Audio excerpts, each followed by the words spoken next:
तो नमस्कार, आप सभी का स्वागत है। आजकल जिस तरह की पंचायती चुनाव चल रहा है पूरे उत्तराखंड में, पंचायती चुनावों की काफ़ी ज़्यादा होड़ है और इन चुनावों में पार्टियों के बड़े बड़े नेता भी अपनी पार्टी का सपोर्ट कर रहे हैं। कांग्रेस हो चाहे बीजेपी, सभी पार्टियां अपने ग्रामीण स्तर के नेताओं को सपोर्ट कर रही है जो ग्रामीण स्तर के चुनावों के लिए उठे हैं, जिन्होंने दावेदारी की है। तो काफ़ी संघर्ष हुआ है पंचायती राज चुनाव में। पंचायती राज चुनाव के अलग अलग फ़ायदे हैं। जब से लोकतंत्र आया है तब से पंचायत चुनाव भी आए हैं। इसमें गांव में जो गांव पहले पंचायत चुनाव आने से पहले एक गुट में बंधा रहता था, अब हर गांव में उसके 2 से 3 गुट हो चुके हैं। गांव अब पार्टियों में बदल चुका है। जो गांव है उसमें 2 गुट बन चुके हैं। एक गुट बीजेपी पार्टी का, दूसरा गुट कांग्रेस पार्टी का। तो अब गांव भी 2 हिस्सों में बढ़ चुके हैं जब से ये पंचायत चुनाव आया है, लोकतंत्र आया है। और गांव में बंटवारा देखने को मिल रहा है जो झगड़े का भी कारण बनती है गांव में।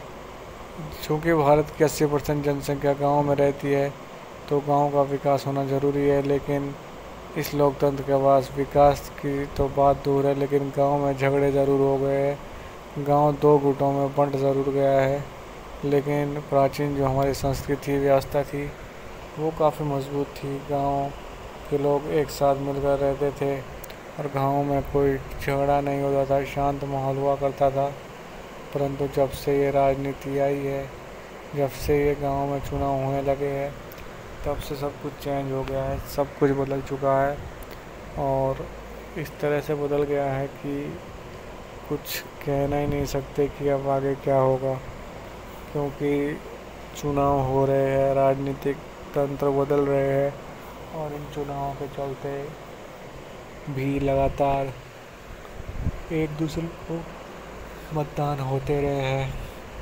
तो ये काफ़ी इम्पोर्टेंट चीज़ है जो खुद ही देखने को मिलती है और हमें भी देखने को मिलती है। तो काफ़ी इम्पोर्टेंट चीज़ है जो राजनीति में चुनाव के बाद आई है, लोकतंत्र के चुनाव के बाद आई है। तो ये काफ़ी इम्पोर्टेंट चीज़ें हैं जिन्हें देखना बेहद ज़रूरी है, क्योंकि लोकतंत्र में ग्रामीणों के लिए जो चुनाव आए हैं उन्होंने भी सोचा था कि चुनाव से कहीं ना कहीं फ़ायदा होगा, परंतु ऐसा हुआ नहीं। कई गांव में तो निर्विरोध प्रधान चुने जाते हैं, उस गांव में तो हालात सही दिखाई देते हैं।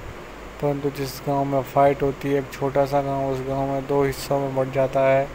लड़ाई इतनी बढ़ जाती है कि 1 से 2 गुट आपस में तक बात नहीं करते, इतनी ज़्यादा लड़ाई बढ़ जाती है। और यही कारण है कि इन लड़ाइयों के बीच काफ़ी हद तक गांव में टूट फूट भी होती है और यही टूट फूट होते रहती है।